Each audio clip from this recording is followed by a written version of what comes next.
This is Restless.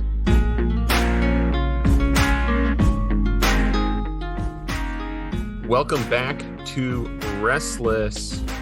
We are not on ESPN, but we are a podcast covering the rise and fall of Mars Hill. Pastor Michael, how are you doing?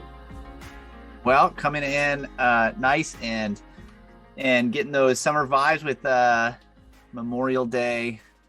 I don't know what I was going with that, but it was Memorial Day, and so I had some fun time with my family, and we got to play around in a creek on our property and get to see some family, and that was really nice. Got to treat ourselves. We were eating treats all day, and I felt it. I got a nap in, and I feel pretty good.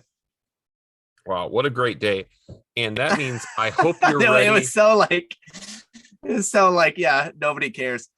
Well, no, I hope you're ready for a great night discussing what I consider to be the worst episode of the rise and fall of Mars Hill yet.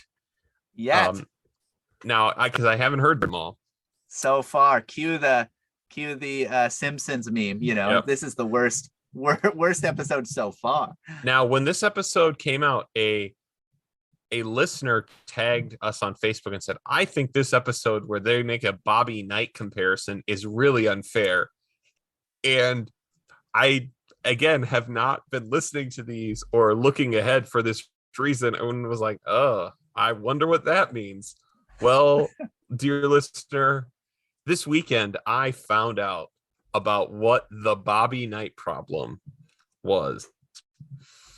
And you learned about Bobby Knight. Did you know who Bobby Knight was before this? I knew the scantest of details, that he was an angry basketball coach in Indiana. So yeah. So I'm not, I do not follow the sports scene all that much. And so I did not know who this was. And so I personally learned some about Bobby Knight. So let's describe why this episode was called the Bobby Knight problem with this week's episode thesis. As you know, all of the rise and fall of Mars Hill episodes are designed and exist to not just tell the story of Mars Hill, but like all stories being retold, it's making a point. There's something they want you to learn. And this one, it's very apparent because they state it directly.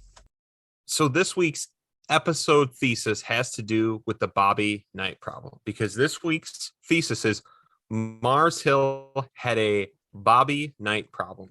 This is when, and this is almost a direct quote from the episode, when an institution or organization becomes so wrapped up in a singular identity of one man, they spend all their time trying to protect and insulate that person. And the point, obviously, of this is that is exactly what happened at Mars Hill with Mark Driscoll. Pastor Michael, we are not going to be playing a lot of clips from this episode because we spend I timed it, about 20 to 25 minutes retelling the Bobby Knight story. So that begs us to ask a question before we dive much into what was covered from the Mars Hill story is, how helpful was this analogy, do you think? So this whole episode sounded to me, as I listened to it and as I listened to it again, as somebody who heard the Bobby Knight story and was really intrigued.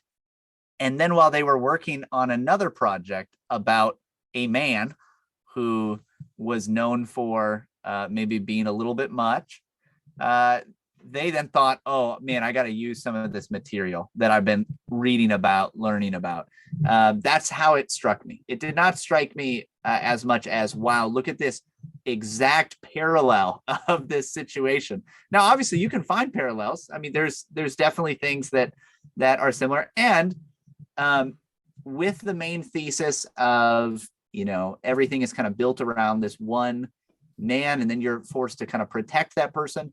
There is something there, right? And I think you probably see it with the Bobby Knight stuff. You definitely saw it at Mars Hill. You definitely see it in Big Eva in general. But it was not strong. It was, Right. I think you could have delved into that and why that is and why we do that in a way that was not a different podcast. Like this would make an interesting serial podcast telling the full story of Indiana basketball and Bobby Knight. That'd be really interesting, I think. Right. Serial style, really interesting. This is not that podcast. Right. And I think that I think you're right. I think really Mike Cosper just likes college basketball and wanted to talk about it. Yeah. And when you make the statements generic enough, two people in an institution that mattered were protected, right? I mean, like, okay, we might as well do like Suleiman the Magnificent, like soon from the 1400s. We could do this in almost any, there are so many examples. But I think this is a thing you and I often say when we talk about illustrations and preaching. The point of retelling this story for more than half the episode is not because it's of its entertainment value, not because it actually helps me at the end go, oh, that totally illuminates what was happening at Mars Hill. Right. And what I think is potentially problematic is that I actually think it confuses the issue even more. Yeah. Yeah, I actually think that we've run across this quite a few times already where connections are being made, or maybe even some of the times when experts are brought in to talk about their particular field, whatever it might be. And what it does is it does seem to it complicates things, right? Like it adds in all of these, look at all of these elements of what's going on, and all of a sudden you're like, wait a minute, some of these are not quite right, some of these are not true, some of these don't really connect, right? We're going to talk about some of that in this episode. Some of these instances are not the same. We talked about this. This is very common, I think, in kind of modern polemic. We talked about this when we worked through Jesus and John Wayne. This was a very common thing. Here, let me string these things together, or these people together, as if they are the same, as if they're in the same place, as if they have the same story. But when you look into it more deeply, you realize, wait a minute, these are not the same at all. So we are going to try and pull on some interesting threads from the episode, but I do not, unlike many of our other episodes, I do not expect this one to go on very long. But Pastor Michael, just so people at least have some context in case they don't listen at all to the Rise and Fall of Mars Hill, do you want to give the most broad strokes? Please don't spend 25 minutes. Please give us 3 to 4 sentences of who Bobby Knight was. So speaking as an expert, having not known who this was until I heard this podcast, Bobby Knight was a coach for, was it Indiana University? Is that where it was? Yep, Indiana University, IU. In Indiana, and he took his team to a championship of some kind, I think. A number of times, A number of times, was well known, was also kind of known for some outbursts, like throwing a chair across the court and things like this. And then it came out later that he was perhaps much more, verbally abusive and emotionally abusive to those that he was coaching. And when this came out, he was protected, it seems, by the university because he had done such a good job for them and kept winning them championships. And so they decided to protect him, even at the cost of players. And then eventually it kind of came out and all fell apart. Yeah. Does that kind of right? Basically, and that, right, the real scandal was around him allegedly, and then proved with video, him choking a player. Yeah. And that even though they protected him, kept his job, and they had to do some kind of like, hey, these things can never happen. Yeah. And right, what people felt like was a really smoking gun of probably how bad a guy he probably was, is he failed to keep even whatever, these boxes, like you can't touch players or all these things. And he broke those provably and demonstrably and was eventually fired. Okay. And so, the point is that this university had this success caused them to misalign their priority so much that they were willing to shrug or ask, how bad is it really? What are you really saying about this? Now, here's the part of the problem. Let me say there's two problems with this. One, they have brought this point up over and over in the podcast. This actually isn't covering a new idea. Now, it's an important idea in the church. When we value wrong things, when we take wrong views of success, problems obviously occur, but that's not new. We are 10 episodes into this, and that has come up over and over again. Yep. It was interesting thinking about it through the lens of what we talked about with the Joshua Harris episode, where it really, Mike Costner is really pushing on this celebrity issue, that this is really the kind of the core of the issue. And even there, you see how that's actually kind of faulty. And Josh Harris has a point that, no, it's not all just the celebrity issue. But here again is a whole episode that's like this. Look, it's the celebrity of this person. It's what they're able to do. It's their success. And so now the rest of us have to come around and protect them in some way. Yes. And secondarily, I actually think the events they try and draw on from the Mars Hill story that they're talking about at the beginning of this, I was so drawn in and so interested in this story. And I think what happened and it happens because I make things like this, I understand how it goes. They had this great partial story where Driscoll could get protested by people unhappy with his comments about women. He agrees to meet with people to try and walk through these issues. Really interesting. I mean, that is such a fascinating, that was such a fascinating look. Obviously, part of the reason this can't be developed perhaps as far as it would have been interesting to do so is no one from Mars Hill, past Driscoll, people who don't like him, people who still maybe like him or not, none of them will talk to them, right? And so all they have are like the two people that were angry with him, who then publicly accepted his apology, and then later were like, well, I can't believe I accepted his apology. Right. Actually, I didn't like that anymore. And because we are so committed to bad Driscoll, we can't question, we can't push him really hard. Like, hey, you accepted it. Like So what was that all about? Let's push on that more. And so that story is so interesting. And I was very interested at the beginning of this episode. And then we came in with this long, drawn out explanation of who Bobby Knight was, why it mattered in Indiana, what this has to say about abuse, what this has to say about abuse in the church. And I had this moment of hope, which meant I knew it was going to be dashed the moment it crossed my mind. I'll just be honest, is I was sitting there thinking about how, they are making these parallels of how insane the NCAA system is ran, which it is. And in this episode, they talk about Bobby Knight as an example of this. They talk about Harvey Weinstein as an example of this. They talk about Ravi Zacharias as an example of this.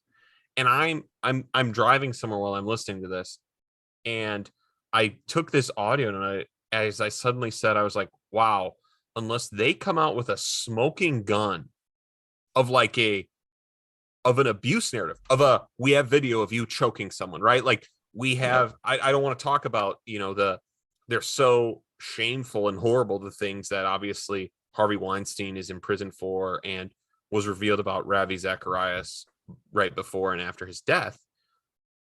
If we don't have something like that come out of this, even for as much criticism, which we've offered plenty, that Driscoll deserves, that his ministry should not be endorsed because of, this is pretty defamatory if we're going to put him in these terms of physical, sexual, and predatory people.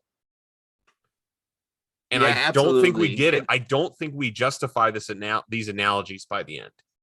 But this is so the craze of trying to fit everything into the narrative of kind of the now kind of egalitarian We want to be on the side of women, particularly victims, right? Like this narrative, which has its pluses, right? Like that, like some aspects of it are good as any narrative, right? There are elements of good.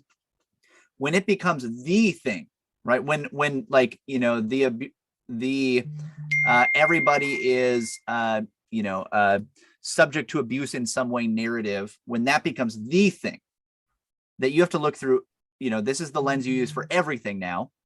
There were abusive, like power, like maybe not abusive based on how we've worked to define it in the past, but like there were abuses of power in the Mars Hill story that are obvious and glaring, right?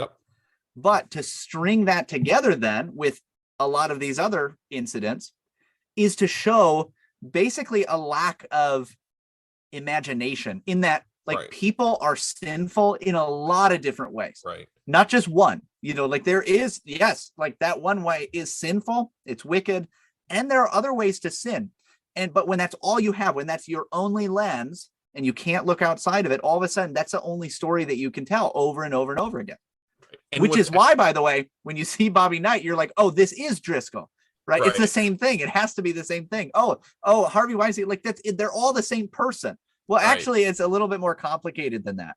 And because what's actually interesting about this conflict I'm describing is it actually isn't a great example of power structural setup for abuse. Now, we've had that, right? The stories where we're firing elders, where we're going to build this sucker so nobody can get to him. That is what that actually is. Those are examples of abuse. And you know, I think we've talked about how some of the ways he probably dealt with people would be some level of clergy misconduct. Though again, when we put him in the category of what Ravi Zacharias was doing, it gets outrageous. But this actually brings up one of the clips that I had saved that I thought, if our conversation took us there, potentially getting there. And it is on this narrative of abuse that they describe. So let's listen to it. We'll see if this gives a good example of what Pastor Michael's talking about. Well, it is a good thing, Pastor Michael. I did not plan on having us play really many clips tonight, because the rise and fall of Mars Hill, the podcast, is down everywhere. It's down everywhere. This is so weird. Every podcast catcher that we go to anyway. So it must be just down from CT. And so, I mean, on their website, it's down everywhere. So if by the time this was just an error on their website and they get it back, that won't be the worst thing in the world. However, if not, I'm going to need some help for someone to help me find the last 3 episodes, at least, of this podcast, so that we can.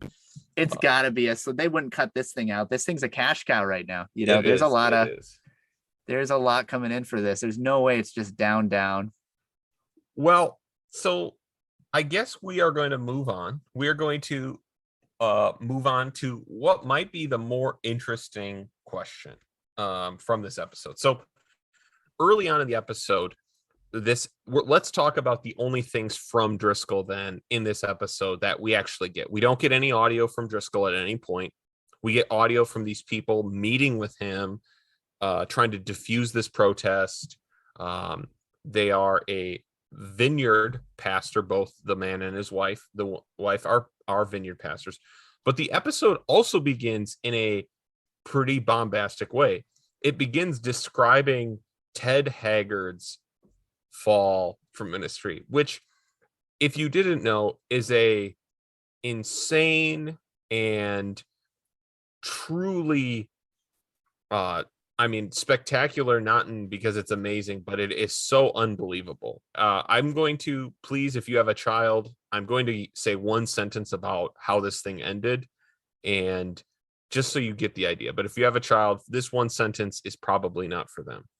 A male gay stripper came forward and said that Ted Haggard was doing meth with him and off his body in like clubs, gay clubs.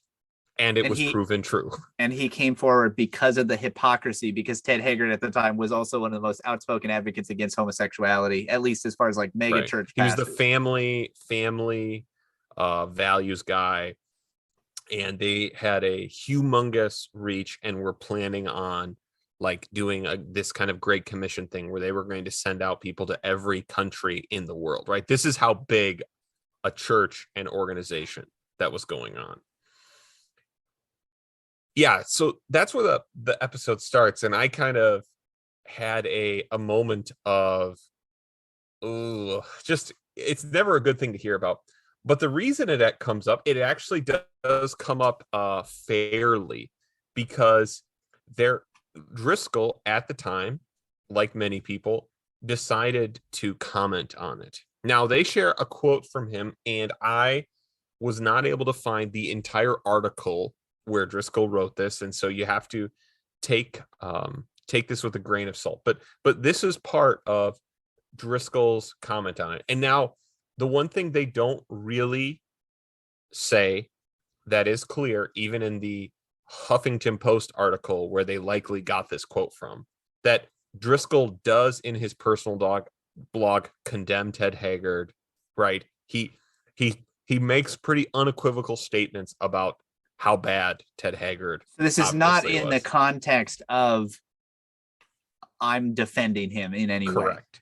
But he does go on to what he described as offer some practical suggestions on how to avoid temptation that consumed Ted Haggard. Okay. And so here's the one that is read at the beginning of this episode. And Pastor Michael, I guess we're gonna talk through this quote, because here we go. And then we're going to talk about the quote that it's paired with and why I think it's actually interesting and important with how they tell the story. So the quote is this: most pastors I know do not have satisfying, free sexual conversations and liberties with their wives. At risk of being even more widely despised than I currently am, I will lean over the plate and take one for the team on this. It is not uncommon to meet with pastors' wives who really let themselves go. They sometimes feel that because their husband is a pastor, he is therefore trapped into fidelity, which gives them cause for laziness. A wife who lets herself go and is not sexually available to her husband in the ways the Song of Songs is so frank about is not responsible for her husband's sins, but she may not be helping him either. Pastor Michael, this was one of his practical suggestions about avoiding temptation that took down Ted Haggard. Here's a practical suggestion. If you are responding to somebody's like unbelievable, like out of this world, kind of like extreme infidelity and scandal, it's probably not the place to talk about how maybe some pastors' wives let themselves go. That's wow. Also, when you hear this, like, so I hate that Driscoll always does this thing where I'm like trying to like pull out what is actually like there's some truth in here, and I'm like digging through it, and I'm like, okay, there is some truth. Gonna lean over the plate. I don't want to lean over the plate. This is not a hill I would ever die on for, dying for Driscoll and defending him. I'm not even defending him. But you guys know our email when you're unhappy about whatever the next sentence is going to be. So we're waiting. I'm waiting for them. There's some true things that he says here, but when you hear Driscoll say it, the issue is that we know from context now, at least, I don't know when this came out. I don't know what happened, but we know the kinds of stuff that Driscoll thought was normal, right, that he would like write in his marriage book about what's acceptable in the marriage relationship and what it should look like. Described in the song. What he thinks is described in Song of Songs. When he gives whole sermons about how women, like if you're not stripping in front of your husband and doing all this stuff, like then like there's a problem, because we know that like his idea of what like satisfying sex life in a pastor's life is like an open and free, what does he say, open and free conversation. Well, like we have a like at least the public view of what that's like for him, and it's not good, like it's Right. really unhealthy. Right. And so when he's saying that, it's like, well, I'm not sure he has any like real handle on the actual situation. Right. So Well, I'm not defending that, right? Because here's why, no matter whatever kernel of truth there is in this, and I'll go on to explain what I think the kernel of truth is here in a second. None of it applies to a man with a gay prostitute doing meth. Like none of that is like all. There's no like, well, if only like there's nothing you can say that like I can't believe we're even talking about this, but obviously that's why that's why there was no room for practical help, because like I guess like, well, maybe you should have done meth together, maybe that would have drawn your marriage. Like there's nothing there. Like this is so far gone. This is so far outside of like I'm kind of kind of sad and depressed that my sex life isn't quite what I would like, and so I'm kind of discouraged about it. That's not this situation. Yeah, like that's not what we're dealing with here. Right. And so, but the secondary, so the two kernels of truth it's based on is that Paul does say that the marriage relationship is part of how God is designed. Yes. To guard not just men, but men and women from sexual sin and lust. That is one thing God has said happens. And so what your point was, knowing everything he says, knowing all these things, it's so far removed from Paul's, like, even just imagine like how a first century person would have understood any part of the marriage relationship, like in general, that like, well, that it's partially a business partnership, that it's designed around children, it's designed around a household, like all of these things that are stripped away, that have no context, right? There's just almost no comparison of it. And then the second thing is, and then this is what I think is the like, and this is how I actually think he tries, this is how I think it would have played to me at the time, is, and again, potentially too far in one direction, and that's fine, is that the making your marriage work, the marriage relationship is a two-way street. Yeah. Like that it requires both people. And while a person might sin, and I'm not even talking about sexual sin, I'm just saying like a person might sin and they're totally responsible for their sin, the other person is a party and is like they are involved in it, right? They are not like, because both people are sins, they both bring their sin to a situation, even if it's one spouse that's sinning against the other. And again, I'm talking about things. You're talking about a normal situation. I'm talking about like arguments, right? I'm not talking about like, I'm talking about like me snapping at my wife or my children, right? That's totally my responsibility. And there are things other people in my home could have done to contribute to it. My response is totally on me, right? I'm not talking about any, and of course it applies to more like grounded, like more things that don't sound like a Netflix special, like that don't sound like Tiger King, right? Like the church equivalent of that. But yeah, that's all I'm saying, is that these are the things that about it that are true and are both unpopular today. I don't exactly know why, but they are unpopular today.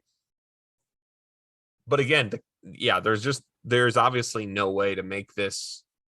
There's no way this could have been possible. Like there was no way this was possibly a helpful time to lean over the plate. Yeah, you think about like just like this just seems like you are a socially awkward person that has to bring things up at the wrong time. You know what I mean? Like, like you have that uncle or grandpa, and it's always like when you're at the family get together, like they're going to say something kind of, a little bit too, right wing for the rest of the family or whatever, right? Like they're going to say something that's like, oh, great. Like, here we go. And it's always like, why did you bring that up? Like, it doesn't have to be brought up, like we don't have to, Grandpa, we don't have to discuss immigration this Thanksgiving. because it's just not necessary, you know. Right. But you just like, there's those people who are like, I have to bring this up in this moment, and I don't know why it is. I don't personally understand it. I think some are actually just unaware. I think some like enjoy bringing those sorts of things up and getting people riled up. But like, that's what this feels like. Like, this is so not the context for you to do that I feel like somebody who's all about communication should know that. And Right. that makes me think, okay, well then this was kind of intentional, because Driscoll loved to push these kinds of things, push these buttons, There- lean over the plate, you know, like he Yeah. liked doing that kind of a thing. There is some shock jock to what he's doing. Now, Absolutely. it's paired with a second quote, and I'm going to read a little bit longer one, because I think this is like, if we just had Driscoll at the worst, this quote that they read directly after it as an example of Driscoll's abusive behavior, right? And so again, the reason they're sharing these quotes at the beginning is they're saying, just like Bobby Knight, if this is what he was willing to do in front of people, what would he do behind closed doors, right? That's the whole point of this. And so we'll see if how Pastor Michael feels with how that last quote, which we have just said is pretty insane, how it's paired with this one from a blog titled, I just love how this blog is titled. I'm sorry that I like it, but so just everyone get ready for it. Oh man, I'll let this part go to the patrons, but you know, this is like the people mad at this. It's like the full soy reaction, but here we go.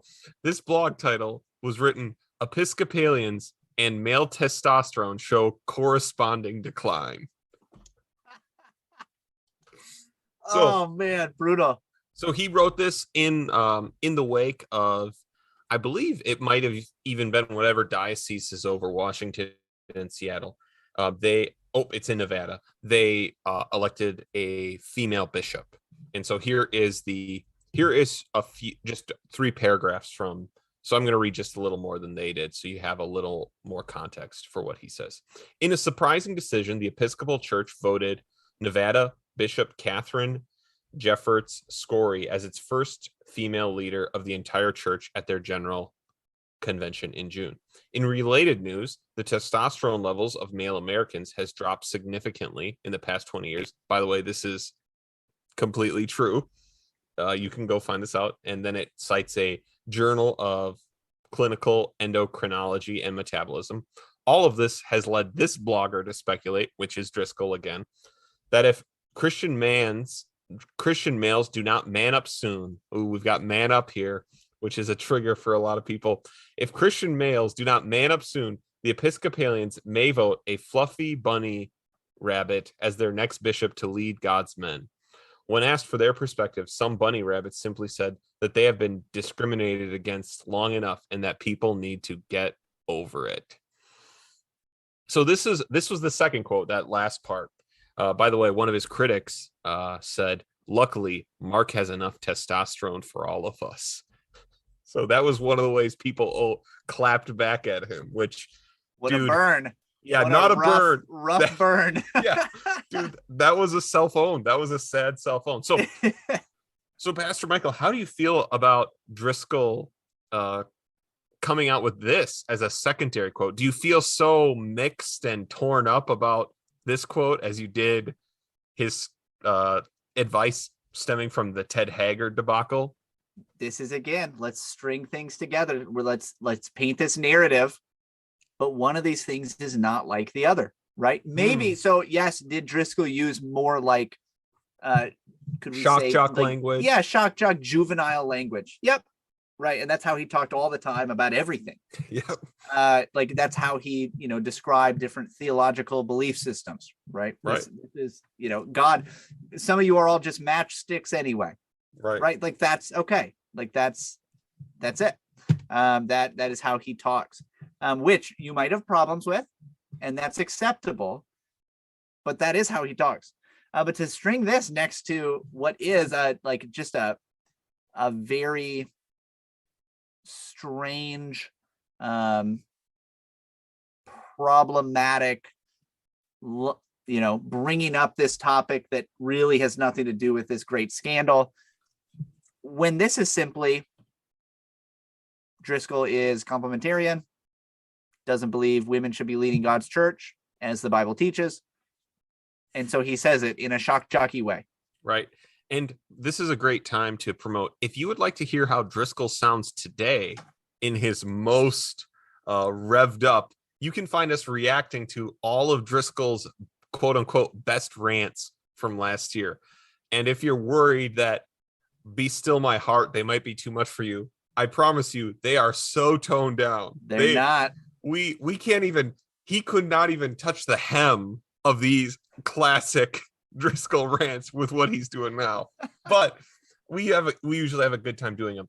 But that's on Patreon, by the way. That's that's behind the paywall at Patreon if you want to find those. So here's what's really striking. So they share these two quotes at the beginning. And after this second quote, this female vineyard pastor who is part of this kind of this movement that was going to go protest his church, despite how radical a step that says. And she said, this is when I had went too far. Note, it was not from the Ted Haggard quote. The Ted Haggard quote was not the moment where it was like, you cannot speak to women like this. It was when he made a comment about how negative a thing it was that there was a female, archbishop in the Episcopal Church in America. And that is when I was like, oh, this is where we're going. And I actually think what's so striking about this conflict, and we can leave it here because this, again, I think was the most interesting part, is in this meeting, in this confrontation, what they want to keep bringing it back to is that they're unhappy. They quote unquote don't care what he believes about these issues. That's not what's important to them. That's not what matters to them. What they're worried about is how his comments are hurting women. Now, obviously, this podcast has cataloged ways, and we've even talked about some of them tonight, about how his overall vibe and the things he were doing were and could be hurtful to women. However, what he keeps apparently insisting in this conversation is that, well, the women in my church aren't offended by what I'm saying because they don't believe women should be pastors. And they just keep saying, like, well, we don't care what you believe. It's how you're saying these things that's really the problem. And he keeps bringing up these doctrinal differences. And when they get to the point of asking him to apologize, the elder that is there with him says, we can't have him apologize for this because it will be sounding like he's apologizing for our beliefs about male only ordination in pastors. And so I think here's what's so striking about this. There's two things. One, and he does then issue an apology about his tone, that there are things now, again, whether we should accept this apology as at all sincere or not is totally beside the point. Now, I will note the people in this conflict at the time did accept the apology. Now, they've done takesy backsies like everyone has about Driscoll things now. But what's so striking is, one, he is willing to apologize for his tone. He's willing to meet with these people. That's why this is a fascinating occurrence. And two, it does actually appear in the end to be a doctrinal issue. But what's fascinating is this seems to be the precise way the Mars Hill this podcast is handling everything.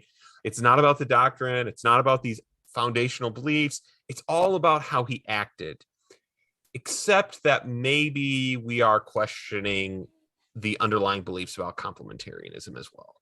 Absolutely. And it comes across so obvious. And let's be real. Those who hold this view, when they hear the complementarian position, no matter how nicely it is put, they hear it as a problem in tone. They hear it as a problem in how you're talking. They do. Like, that is how they hear it at all. You could say it in the most nonchalant, kind way, and they still are like, that sounds bad, right? Like, that sounds wrong. And you can't get away from that. And so, that it was very striking that became really the issue again, which we've said time and time again, right? This, oh, look, it's It is literally just an apologetic for egalitarianism. And they're using Driscoll as, if you're not for egalitarianism, you're like Driscoll. You're in the same camp. You believe the same stuff and all this, mean stuff he said and all the power hungry stuff he did and all the people he hurt. You're just like that. That's what it's doing. That is the rhetorical device being employed. Well, thanks for joining us on this review of the rise and fall of Mars Hill without any audio of it. How do you think it went, Pastor Michael? I think it was okay. It definitely is fun to react to clips, but when they all go down for some reason, I think, by the way, that maybe Driscoll finally got his hackers on it and they took it down, but we'll find out. We will find out why this is.